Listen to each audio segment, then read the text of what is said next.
So now that Trump is gone, and you say the Biden relationship will be dramatically different, not a surprise, but to start on the immigration point, should we just expect that those numbers are going to go right back up after pandemic to pre-Trump levels? I think so, because the situation in Central America and in Mexico are not only bad, but it's becoming worse.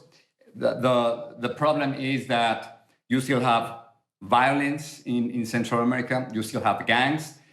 We still have to remember that they went through 2 horrible hurricanes. There was an earthquake. So the push factors in Central America are all there. And then the pandemic. So if you put everything together, that means that for hundreds of thousands of people, their only alternative for a better life is to come to the United States. Now, Joe Biden has a plan. He wants to invest $4 billion in Central America. The Mexican president has exactly the same idea of investing in Central America so that people over there don't have to come to the United States.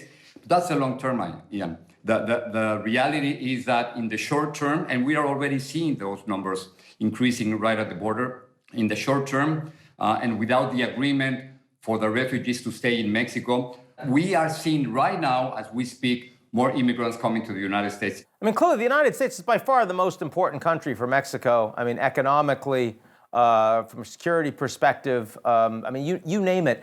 It felt a little surprising to me that one of the last leaders to call Biden to congratulate him on winning the election from anywhere around the world was actually President López Obrador. Why did that happen? It's a little bit of Mexican history here. López Obrador believes that the first 2 times that he ran for president in Mexico, he believes that he won and that there was fraud, and that because of fraud, he was not able to become president. And he's very resentful of the fact that many governments, including the United States government, recognize his opponents on those days. So in a way, what López Obrador didn't want to do is to congratulate Biden before the whole process ended.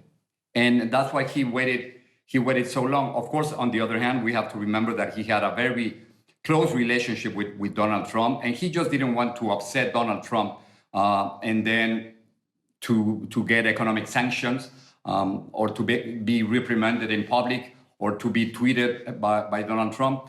But we shouldn't expect any hangover from that in terms of the relations between these 2 presidents now. I don't think so. I don't think so. But the truth is that at the border, we are seeing the beginning of a new crisis. And it is going to be very similar to what happened during the Obama administration. We're going to be seeing thousands, if not hundreds of thousands of immigrants. Remember that right before Donald Trump established these anti-immigrant policies at the border, we already had more than 60,000 Central American refugees waiting on the Mexican side, waiting to come to this country. And now that Mexico police, the National Guard, is not anymore the U.S. immigration police, it is going to be increasingly easier for immigrants to cross to the American side because Mexico is not putting any resistance anymore.